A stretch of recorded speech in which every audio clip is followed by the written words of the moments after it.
नमस्कार दोस्तों, आप सभी का स्वागत है मेरे YouTube चैनल पर। आज हम इस वीडियो में KVS और NVS के एग्जाम में अब तक पूछे गए सारे समान अध्ययन जनरल नॉलेज के क्वेश्चन को देखेंगे। तो चलिए स्टार्ट करते हैं, देखते हैं। आज का जो सब्जेक्ट है भारतीय संविधान एवं राज्य व्यवस्था, इंडियन कॉन्स्टिट्यूशन एंड पॉलिटी। तो चलिए देखते हैं। क्वेश्चन नंबर 1, निम्नलिखित में कौन संविधान सभा के एक सदस्य थे जो पश्चिम बंगाल के राज्यपाल भी रहे? तो कौन थे? Option number C, HC Mukherjee. HC Mukherjee, Harendra Kumar Mukherjee भारतीय संविधान सभा के उपाध्यक्ष थे। वे एक प्रसिद्ध शिक्षाविद, राजनीतिज्ञ और समाजसेवी भी थे। उन्होंने संविधान निर्माण में महत्वपूर्ण योगदान दिया। वे पश्चिम बंगाल के राज्यपाल भी रहे। ठीक है, अगला क्वेश्चन देखते हैं। क्वेश्चन नंबर 2, भारतीय संविधान में रीट जारी करने की शक्ति निम्नलिखित में से किन्हें दी गई है? तो उच्चतम न्यायालय और उच्च न्यायालय दोनों को दी गई है, राष्ट्रपति को नहीं दी गई है। ठीक है, तो option number D right answer है, बी और सी दोनों। आर्टिकल 32 के तहत सुप्रीम कोर्ट को 5 प्रकार की रीट जारी करने की शक्ति दी गई है। सुप्रीम कोर्ट 5 प्रकार का रीट जारी करता है, वही हाई कोर्ट आर्टिकल 226 के तहत रीट जारी करता है। क्वेश्चन नंबर 3, भारतीय संविधान के किस अनुच्छेद के अनुसार राज्यों को बाह्य आक्रमण और आंतरिक अशांति से बचाना संघ का कर्तव्य बनता है? Article 355। Option number D right answer है। देखो, भारतीय संविधान के आर्टिकल 355 के अनुसार संघ का यह कर्तव्य बनता है कि प्रत्येक राज्य को बाहरी आक्रमण और आंतरिक अशांति से बचाएं। यह सुनिश्चित करे कि प्रत्येक राज्य का शासन संविधान के प्रावधानों के अनुसार चल रहा हो। ठीक है, क्वेश्चन नंबर 4, भारत के संविधान द्वारा मूल अधिकारों के रूप में निम्नलिखित में से किसे संरक्षण की गारंटी दी गई है? मूल अधिकारों के रूप में, फंडामेंटल राइट में। ठीक है, तो एक आपराधिक जांच में गवाह बनाए जाने के लिए कहे जाने से संरक्षण, गवाह बनाने के लिए नहीं। ठीक है, इसको देखते हैं आगे। क्वेश्चन ऑप्शन बी, शारीरिक असमर्थता होने पर मुकदमा चलाए जाने से संरक्षण, ऐसा भी नहीं है। अग्रिम जमानत के मामले में मुकदमा चलाए जाने से संरक्षण, ये भी नहीं है। एक अपराध के लिए 2 बार सजा सुनाए, 2 बार सजा दिए जाने से संरक्षण। Option number D right answer है। देखो, हमारे संविधान में आर्टिकल 20 में अपराध के लिए दोषी सिद्ध के संबंध में संरक्षण दिया गया है। उसी में आर्टिकल 20 के 2 में किसी भी व्यक्ति को एक अपराध के लिए सिर्फ एक ही बार सजा मिलेगी। ठीक है, तो ऑप्शन नंबर डी हमारा राइट आंसर है। यहाँ आप देख सकते हो कि आर्टिकल 20 में अपराध के लिए सजा के संबंध में संरक्षण से संबंधित है, और आर्टिकल 20 के 2 में किसी व्यक्ति को एक ही अपराध के लिए 2 बार सजा दिए जाने से संरक्षण है। मतलब एक अपराध के लिए सिर्फ एक ही बार सजा मिलेगी। ठीक है, अनुच्छेद 20 और 21 आपातकाल में निलंबित नहीं होते हैं।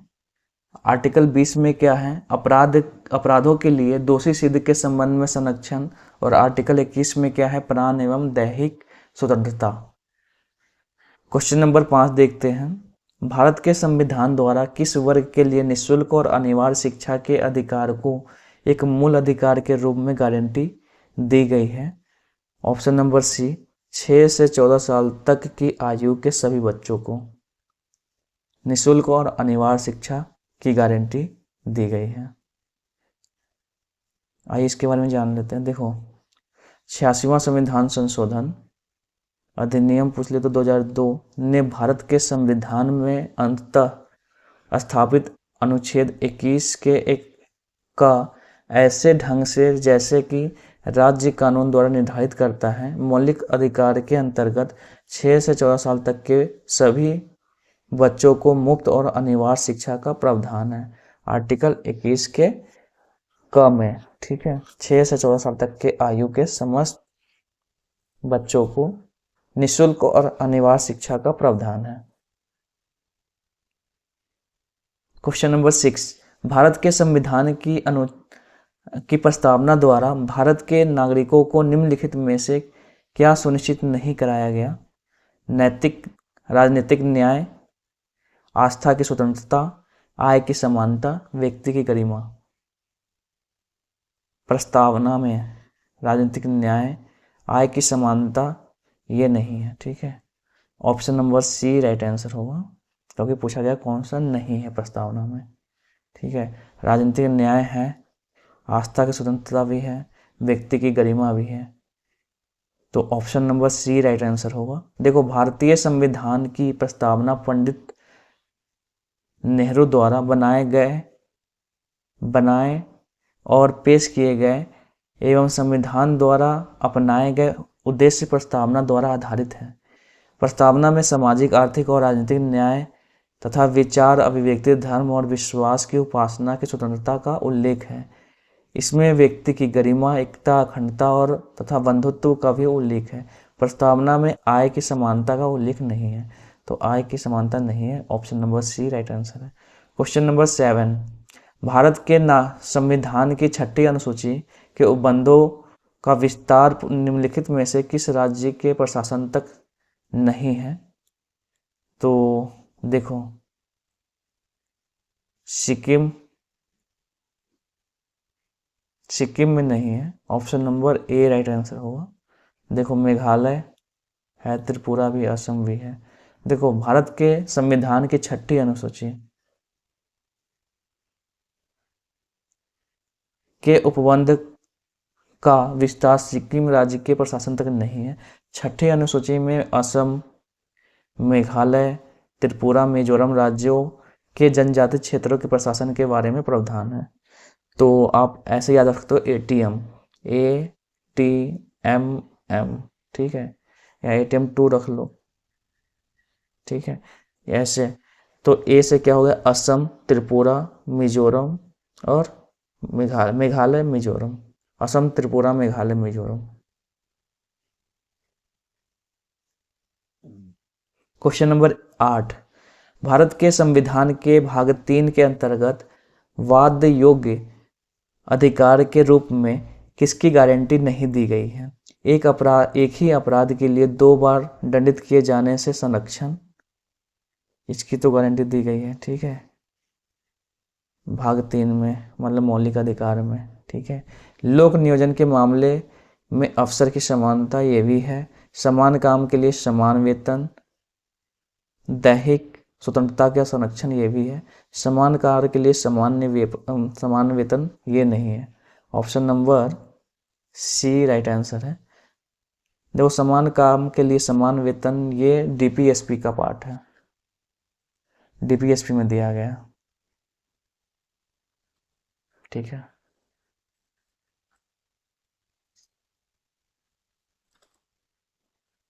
क्वेश्चन नंबर, इसके बारे में पढ़ लेते हैं।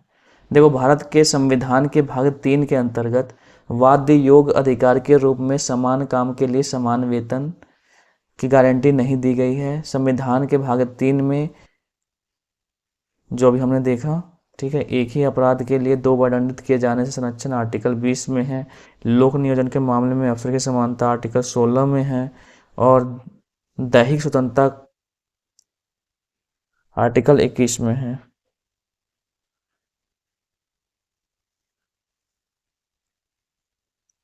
भारत के संविधान के किस भाग में प्रसूति पर सुविधा का उपबंध किया गया है? प्रसूति पर सुविधा मतलब होता है प्रसव और बच्चे के जन्म के बाद महिलाओं को मिलने वाली वित्तीय मदद, ठीक है। तो मूल अधिकार में है, मूल कर्तव्य में है, नागरिकता में है, या राज्य के नीति निर्देशक तत्व में है? ऑप्शन नंबर सी, राज्य के नीति निर्देशक तत्व। भारत के संविधान के किस भाग में प्रसूति पर सुविधा का उपबंध किया गया है? डीपीएसपी में। देखो, भारत के संविधान भाग 4 में डीपीएसपी है। आर्टिकल भाग 4 आर्टिकल 36 से 51 तक है। राज्य के नीति निर्देशक सिद्धांत डीपीएसपी शामिल है भाग 4 में। अनुच्छेद 42 में काम की न्यायसंगत और मनवोचित दशाओं तथा प्रसूति सहायता का उपबंध है। आर्टिकल पूछ ले तो आर्टिकल किसमें? आर्टिकल 42 में है, प्रसूति सहायता। नीति निर्देशक तत्वों को लागू करना राज्य का कर्तव्य है।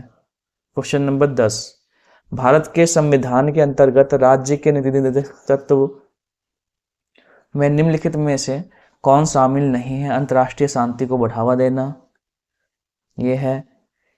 हिंसा को शपथ पूर्वक त्यागना, वैज्ञानिक स्वभाव का विकास, राष्ट्रगान का सम्मान, ये सभी है।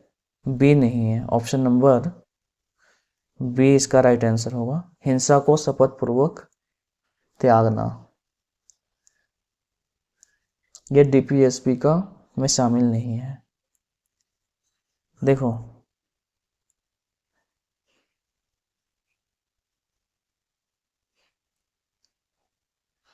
हिंसा को शपथ पूर्वक त्यागना ये हमारा नागरिक का कर्तव्य है। ठीक है, यहाँ पर देख लो आर्टिकल 51 के ए के तहत भारत के प्रत्येक नागरिक का कर्तव्य है होगा कि हिंसा को शपथ पूर्वक त्याग दे। तो आर्टिकल 51 के ए में है, मूल कर्तव्य में है ये। क्वेश्चन नंबर 11, भारतीय संविधान के हस्ताक्षरकर्ताओं की कुल संख्या कितनी थी? कितनी थी बताओ? 284। Option number D right answer है।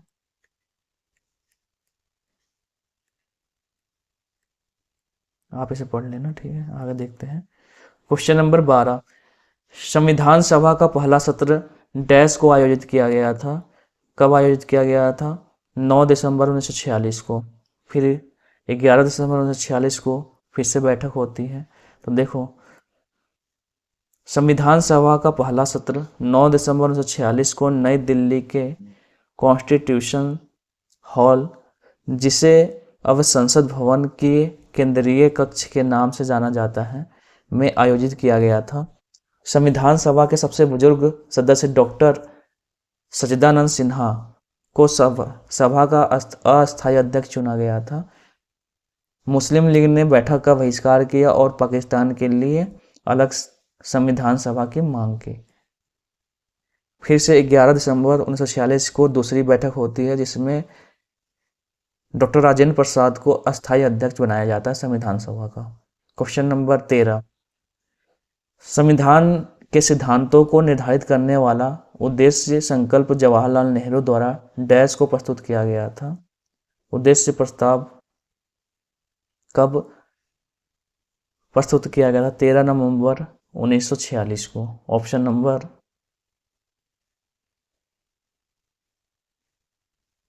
सॉरी 13 दिसंबर 1946 को। Option number B right answer है, 13 दिसंबर 1946 को।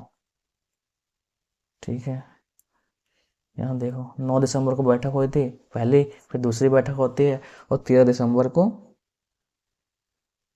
उद्देश्य प्रस्ताव पेश किया जाता है। देखो संविधान सभा की कार्यवाही 13 दिसंबर 1946 को जवाहरलाल नेहरू द्वारा पेश किए गए उद्देश्य प्रस्ताव के साथ प्रारंभ हुई। 22 जनवरी 1947 को उद्देश्य प्रस्ताव की स्वीकृति के बाद भारतीय संविधान सभा ने संविधान निर्माण हेतु अनेक समितियां नियुक्त की। इनमें प्रमुख थी वार्ता समिति, संघ संविधान समिति, प्रांतीय संविधान समिति, संघ शक्ति समिति, प्रारूप समिति।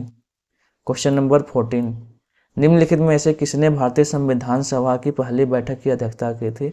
डॉक्टर सच्चिदानंद सिन्हा। ऑप्शन नंबर बी अस्थायी अध्यक्ष थे ये।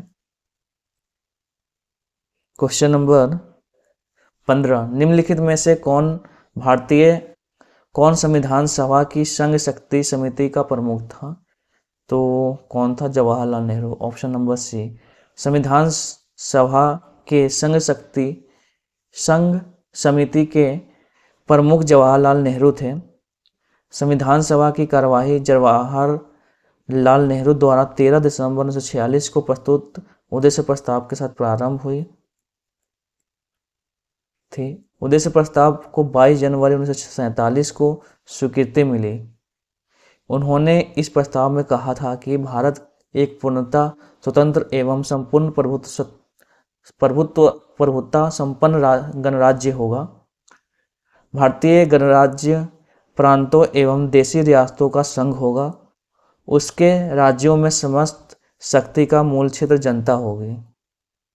देखो, कुछ समितियां हैं, उसके अध्यक्ष, प्रारूप समिति के अध्यक्ष कौन थे? B.R. अम्बेडकर। प्रांतीय संविधान समिति के अध्यक्ष सरदार वल्लभ भाई पटेल। झंडा समिति के अध्यक्ष डॉक्टर राजेंद्र प्रसाद। देशी रियासत समझौता समिति के अध्यक्ष doctor Rajendra Prasad. Question number 16 है, संविधान सभा की प्रारूप समिति का निम्नलिखित में से कौन सदस्य नहीं था? तो V.D. जत्ती नहीं थे, जबकि और कौन कौन थे? देखो, 7 सदस्य थे।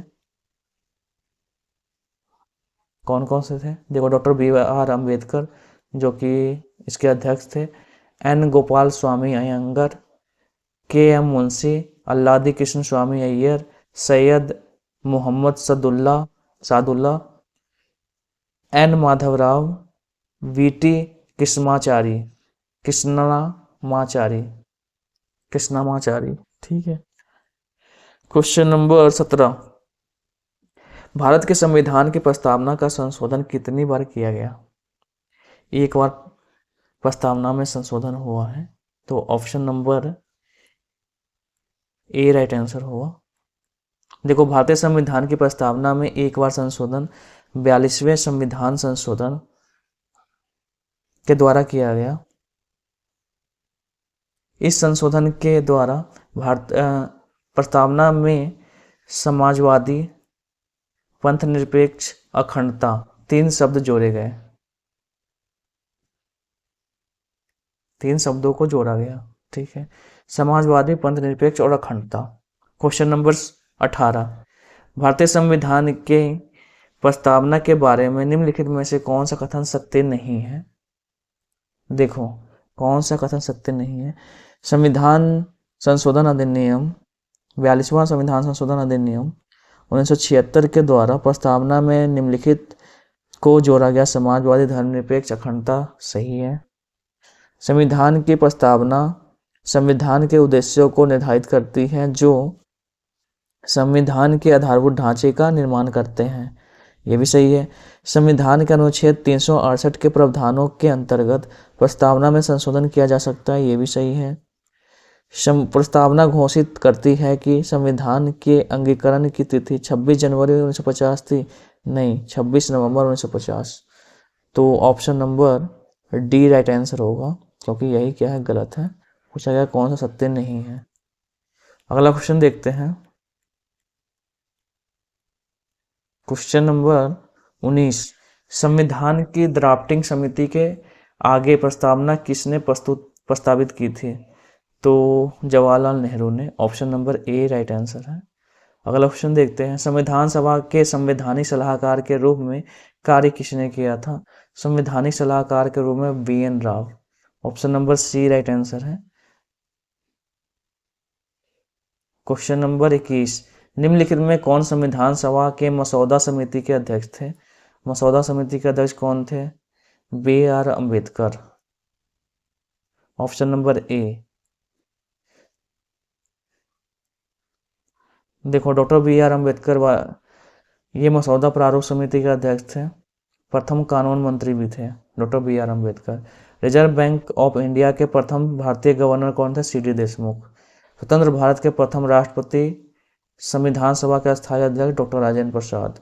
प्रथम भारतीय प्रधानमंत्री तथा संघ संविधान समिति के अध्यक्ष जवाहरलाल नेहरू। भारतीय संविधान लागू हुआ था, कब लागू हुआ था? 26 जनवरी 1950 को। Option number D right answer है। अगला क्वेश्चन देखते हैं। भारतीय संविधान के पिता के रूप में निम्नलिखित में से किसे जाना जाता है? संविधान के पिता बताओ। B.R. अम्बेडकर। बहुत ही सिंपल सा क्वेश्चन है, केवीएस पीआरटी में पूछा गया। भारतीय संविधान कब लागू हुआ था? 26 जनवरी 1950 को। ऑप्शन नंबर डी, एसएसबी में पूछा गया है। अगला ऑप्शन देखते हैं, बनने में समय कितने लगे थे? 2 साल 11 महीने 18 दिन। ठीक है। कितनी मूल संविधान में 395 अनुच्छेद, 22 भाग 8 अनुसूचियां थी? अभी कितनी अनुसूचियां हैं? 12। भारत का पहला गृह मंत्री कौन था? तो भारत का पहला गृह मंत्री पूछ ले तो Vallabh Bhai Patel. Option number B right answer है। भारत के संविधान का प्रारूप तैयार करते समय किस देश के संविधान का प्रभाव नहीं पड़ा? इजराइल का नहीं पड़ा है। ठीक है। बाकी देखो, फ्रांस से, हाँ, अमेरिका, यूनाइटेड किंगडम, इन सभी से हम कुछ ना कुछ लिया गया। तो देखिए, उन देख लेते हैं यहाँ पर फ्रांस से क्या लिया गया। देखो, गणतंत्रात्मक और प्रस्तावना में स्वतंत्रता, समता, बंधुत्व के आदर्श का सिद्धांत लिया गया है। यूएसए से मौलिक अधिकार, राष्ट्रपति एवं राष्ट्रपति पर महाभियोग, वित्तीय आपातकाल, न्यायपालिका की स्वतंत्रता, यूएसए से लिया गया है। यूके से देख लो, संसद की शासन प्रणाली, नागरिकता, विधि निर्माण प्रक्रिया, मंत्रिमंडल प्रणाली, यूके से लिया गया है। क्वेश्चन नंबर 27 देखो, भारतीय संविधान में प्रावधान स्रोत का कौन सा युग्म सही है? देखो, संविधान में संशोधन दक्षिण अफ्रीका से लिया गया है, बिल्कुल सही है। राष्ट्रपति के अल्पकालीन शक्ति जर्मनी के संविधान से ली गई है, तो ये भी सही है। Option number C right answer है। फर्स्ट और सेकंड दोनों सही है हमारा। क्वेश्चन नंबर देखो, अगर पूछ ले आर्टिकल 252, तो इसके तहत नेशनल इमरजेंसी लगाया जाता है, राष्ट्रीय आपातकाल। 356 राष्ट्रपति शासन। ठीक है। और आर्टिकल 360 वित्तीय आपातकाल। क्वेश्चन नंबर 28 किस अधिनियम ने भारतीय परिषद को समाप्त कर दिया? किस अधिनियम ने भारतीय परिषद को समाप्त कर दिया था? तो भारतीय सरकार अधिनियम 1935। देखो, 1930-32 में हुए 3 गोल मेज सम्मेलन में संवैधानिक सुधारों से संबंधित संस्तुतियां के फलस्वरूप इस अधिनियम, भारत शासन अधिनियम 1935 का निर्माण किया गया, जिसकी अनेक विशेषता थी। भारत में सर्वप्रथम संघीय शासन प्रणाली की नींव रखी गई 1935 के द्वारा। केंद्र में द्वैध शासन की स्थापना, संघ सूची, प्रांत सूची और समवर्ती सूची में कुछ अतिरिक्त विषय शामिल किए गए, जिसमें अवशिष्ट शक्तियां गवर्नर जनरल के पास निहित थी। 1937 में संघीय न्यायालय की स्थापना की गई और इसी अधिनियम के द्वारा भारत परिषद को समाप्त कर दिया गया एवं विवादों के निपटारे के लिए संघीय न्यायालय की स्थापना की गई। क्वेश्चन नंबर 29 किस भारतीय कलाकार ने संविधान की हस्तलिखित कॉपी को अलंकृत किया था? किसने किया था? Nandlal Bose. Option number A right answer है। देखो, नंदलाल बोस ने संविधान की हस्तलिखित कॉपी को अलंकृत किया था। संविधान का पांडुलिखन प्रेम बिहारी नारायण रायजादा द्वारा किया गया। भारतीय संविधान की हस्तलिखित कॉपी हीलियम फाइल केस में संसद की केंद्रीय लाइब्रेरी में सुरक्षित है। स्वतंत्रता के पश्चात भारत के प्रथम गृह मंत्री कौन थे? इनके बारे में सभी जानते हैं आप। कौन थे? Sardar Vallabh Bhai Patel. Option number A right answer है। इन्हें लौह पुरुष के नाम से भी जाना जाता है। क्वेश्चन नंबर 31 भारत में आपातकाल के दौरान मौलिक अधिकारों के निलंबन की अवधारणा किस देश के संविधान से प्रस्तावित थी? जर्मनी। क्वेश्चन नंबर 32 भारतीय संविधान आंशिक रूप से कठोर है और आंशिक रूप से परिवर्तनशील। Option number C. अगला ऑप्शन देखते हैं। क्वेश्चन नंबर अब मूल अधिकार और मूल कर्तव्य के क्वेश्चन है, इसे भी देख लेते हैं। देखो, भारत के संविधान द्वारा निम्नलिखित में से किसे एक मूल अधिकार के रूप में गारंटी नहीं कराया गया? तो दैहिक स्वतंत्रता है मूल अधिकार में, संवैधानिक उपचार भी है, व्यवसाय की स्वतंत्रता भी है, निःशुल्क विधि सहायता नहीं है। Option number B right answer है। अगला ऑप्शन देखते हैं।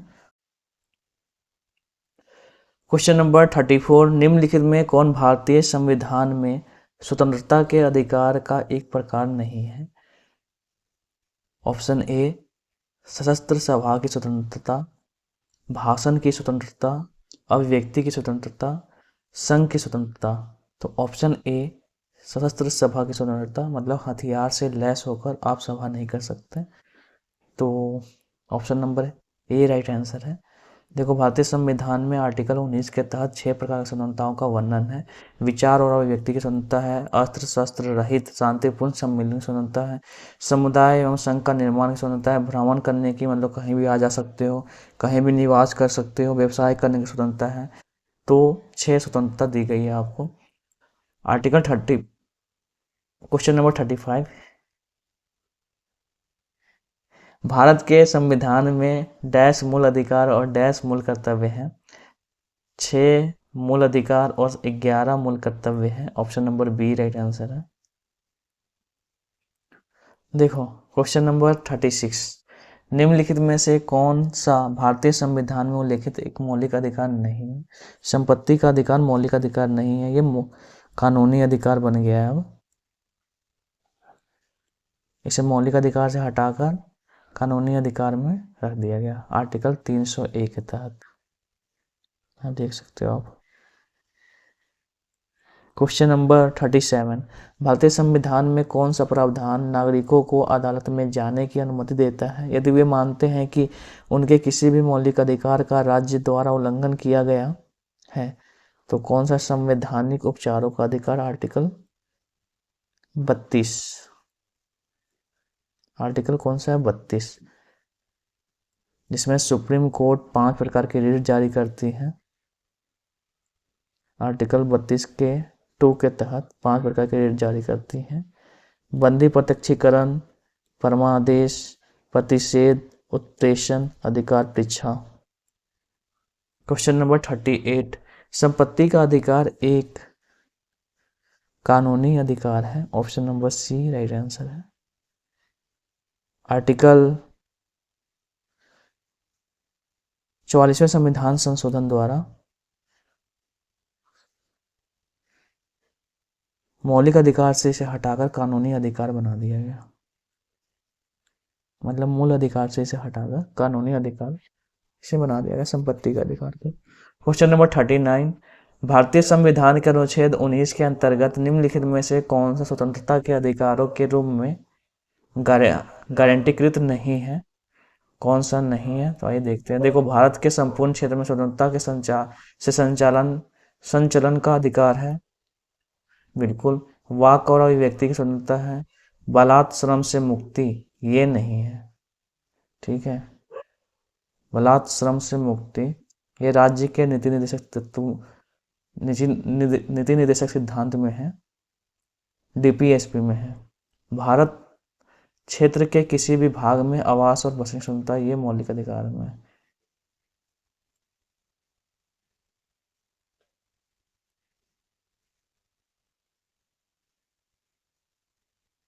Question number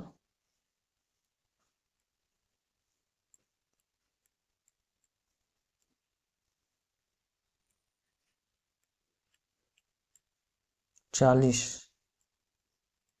question number 40, Bharat में सूचना का अधिकार डैश का एक भाग है। तो भारत में सूचना का अधिकार मौलिक अधिकार का है, कानूनी अधिकार है, न मौलिक न कानूनी है। तो सूचना का अधिकार मौलिक अधिकार है। ऑप्शन नंबर ए। देखो, संविधान के अनुच्छेद 19 के 1 के तहत सूचना का अधिकार मौलिक अधिकार का भाग है। अनुच्छेद आर्टिकल 19 के 1 के ए के अनुसार प्रत्येक नागरिक को बोलने और अभिव्यक्ति का अधिकार है। सूचना का अधिकार 12 अक्टूबर 2005 को लागू हुआ।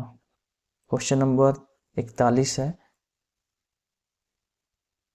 सर्वोच्च न्यायालय या उच्च न्यायालय द्वारा एक लोक प्राधिकरण को कोई विशिष्ट कार्रवाई करने का निर्देश देने के लिए कौन सी संवैधानिक रीट जारी की जाती है? तो परमादेश। देखो, आर्टिकल 32 के तहत सर्वोच्च न्यायालय 5 प्रकार की रीट जारी करता है। बंदी प्रत्यक्षीकरण। बंदी प्रत्यक्षीकरण क्या है, आइए पढ़ लेते हैं इसके बारे में। इसके द्वारा न्यायालय किसी गिरफ्तार व्यक्ति को न्यायालय के सामने प्रस्तुत करने का आदेश देता है। यदि गिरफ्तारी का तरीका या कारण गैरकानूनी है तो न्यायालय गिरफ्तार व्यक्ति को छोड़ने का आदेश दे सकता है। अगला है परमादेश। जब कोई पदाधिकारी अपने सार्वजनिक पद का निर्वाह नहीं करता है तो पदाधिकारी को उसके कर्तव्य का पालन करने के लिए परमादेश जारी किया जाता है। प्रतिषेध लेख क्या होता है? जब कोई निचली अदालत अपने अधिकार क्षेत्र का अतिक्रमण करके किसी मुकदमे की सुनवाई करती है तो ऊपर की अदालतें उसे ऐसा करने से रोकने के लिए निषेध आदेश जारी करती हैं। अगर देखो, अधिकार परीक्षा। जब न्यायालय को लगता है कोई व्यक्ति ऐसे पद पर नियुक्त हो गया है जिस पर उसका कानूनी हक नहीं है, न्यायालय अधिकार परीक्षा आदेश जारी करके उसे उस पद पर कार्य करने से रोक देता है। उत्प्रेषण रीट, ये क्या होता है? इसके द्वारा अधीनस्थ न्यायालयों को यह निर्देश दिया जाता है कि वे अपने पास लंबित मुकदमे को न्याय निर्णय के लिए उच्चतम न्यायालय में भेज दें। Question number 42। निम्न में से क्या व्यक्ति स्वतंत्रता का संरक्षण करता है? व्यक्तिगत स्वतंत्रता का संरक्षण करता है। कौन करता है? तो बंदी प्रत्यक्षीकरण, option number C right answer है। Question number 43। एक उच्च न्यायालय एक कार्यपालक प्राधिकरण को एक विशेष कार्य करने के लिए निर्देशित करते हुए डैश प्रकृति की एक रीट जारी कर सकता है। निर्देशित करने के लिए क्या करेगा? परमादेश आदेश देगा। Question number 44। निम्नलिखित में से कौन मौलिक कर्तव्य नहीं है? देखो, मौलिक कर्तव्य कौन नहीं है?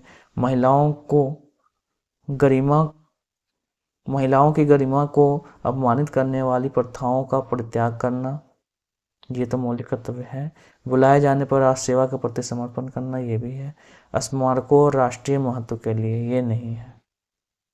अपनी सामसिक संस्कृति की समृद्ध विरासत की सुरक्षा करना, ये है। ठीक है, option number C right answer है।